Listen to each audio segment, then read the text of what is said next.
and spoke to a number of people in the organization, and they said Magic Johnson and Rob Pelinka berated employees. One team official said about Magic, quote, he comes off to the fan base with the big love and the big smile, but he's a fearmonger. And Magic and Pelinka also ignored the other basketball people in the front office when making moves.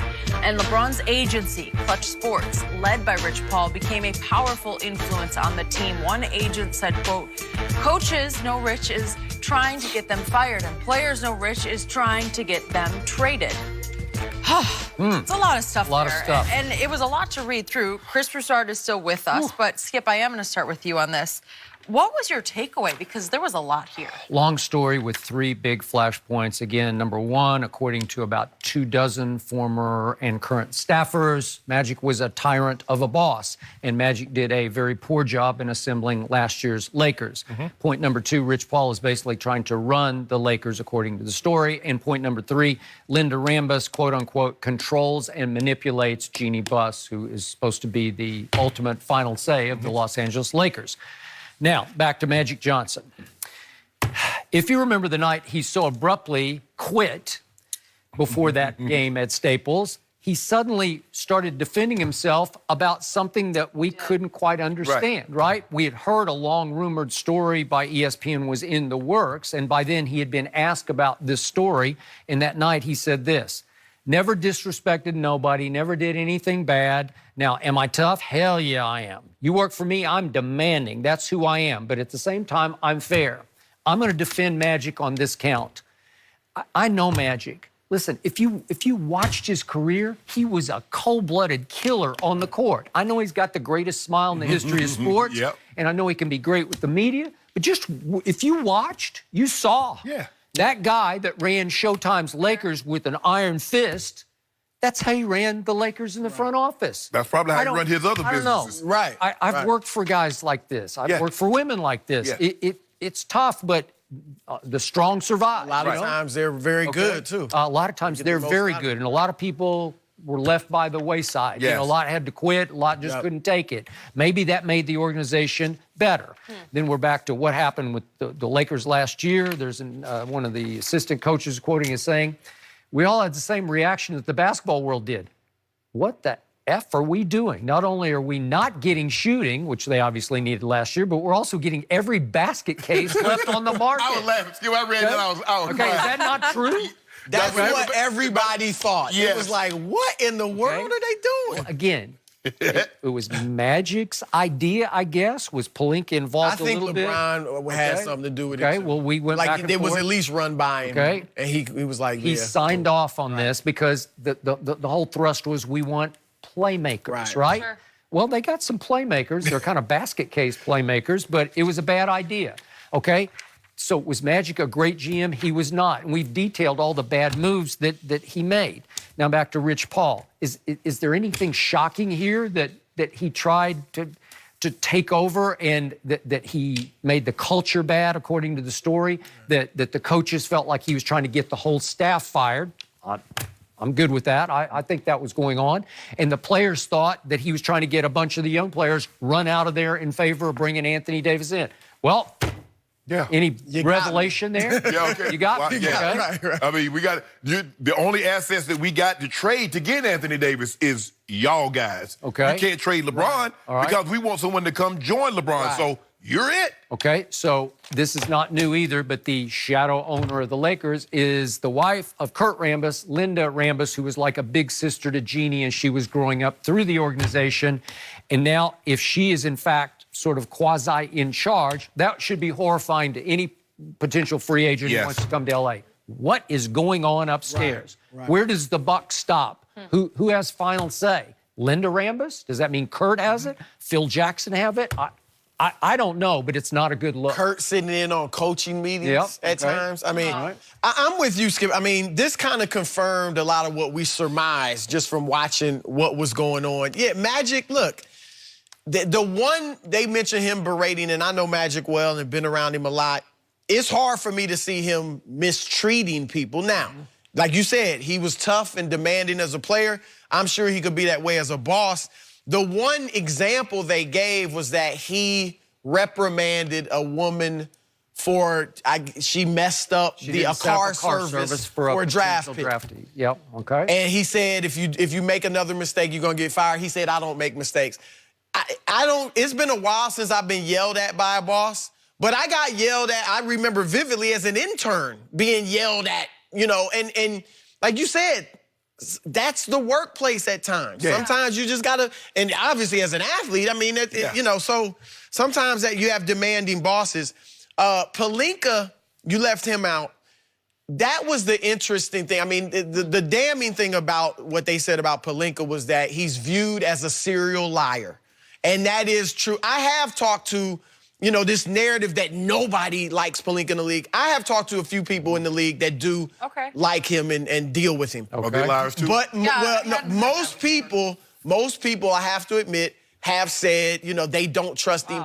And even people some people that like him do say it's almost pathological. Like lying about things you don't even need to, just like a small thing. Like, what's the advantage in lying about that? And he told a story, they said, where he said that Kobe had dinner with Heath Ledger, but the timeline for his dinner with Heath Ledger... the reason he wanted to is because Heath had immersed himself in the role for The Dark Knight. Right. Well, he had died 6 months before The Dark Knight even came out, so you just... So he said he had lunch with or dinner with a dead person. So that's caught, redhead, right. Odd stories. And then you Kobe. mentioned... Why does Kobe need to play up having dinner with anybody?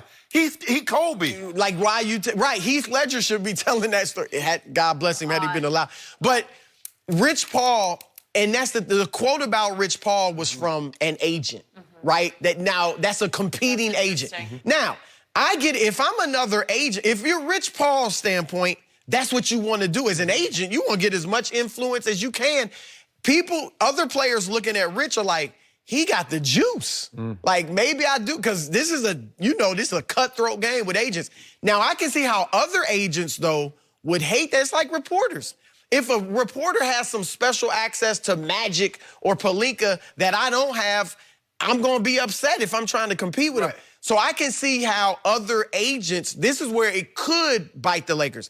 If other agents say, in the influence they have on their free agents, they try to direct them away from the Lakers because I'm afraid if they get in that organization, Rich could end up stealing them from me. Pelinka... The hurt could be, how can you trust him? If an agent's he already has a lot of enemies, as we said, especially among other agents. If other agents are gonna say, how can you trust this guy to not trade you, to, do anything he says he's gonna do? So that, ultimately, that's where this could potentially harm them in free agency, is if, that's where the dysfunction could hurt. I think it gets down to this, Skip. Look, I think there's respect and fear with any job. I think there has to be a healthy level of respect, but you need to fear that your boss has control, and if you're not doing your job, you're going to lose that job. I never had a problem. I've been very fortunate that as I got older and I became a better player, I didn't have a problem being corrected. Correct me, just don't curse me. Yeah. If I mess up, just tell me what I did that was wrong, and then I'll fix it. I'll do my absolute best to fix it. Magic got upset with Rob. Skip, I believe Magic told Jeannie, I got other projects. I'm not going to be here on a daily basis. Jeannie said, okay, Magic. Then all of a sudden, Magic, it's like me. I take this job. Well, Skip, I'm in. But I'm only going to work Monday, Wednesday, and Friday. You're out. That all of a sudden. Sounds great. That all of a sudden, Skip, like, whoa, where were you two? I said, Skip, I told the bosses. Magic was upset that he told it. Not that he told the truth. With these young players, Skip, my grandfather used to come home and says, when I come back, somebody needs to clean this house. What did he mean? He didn't mean him. That somebody was us. If somebody's going to get traded, who them young guys think going to get traded? LeBron ain't... The only guy that's untradeable is LeBron. The only someone that the people want are the young talent. The Kuzmas, the Ingrams, the Lonzos, the Josh Hart. Don't get upset with that, guys. You're not to the level yet that you have a say in where if you want to be traded. Skip, this is bad. It's worse than we thought, actually. Now, we thought some of the things that the talent didn't make sense, or you bringing playmakers in instead of shooters. We all surmised that because it didn't make sense considering we had watched LeBron the previous 15 years and he excelled with shooters, not playmakers. He had basically, Kyrie really wasn't a playmaker, but for Kyrie. Right. All the other guys were shooters. D. Wade was a playmaker. So but I'm looking at this, Rob Pelinka is low-hanging fruit also. Yeah, he's a liar. But it's easy to shift all the blame. No, Magic, you got to wear some of this. I agree with that. Hey, Magic, he's trying to isolate.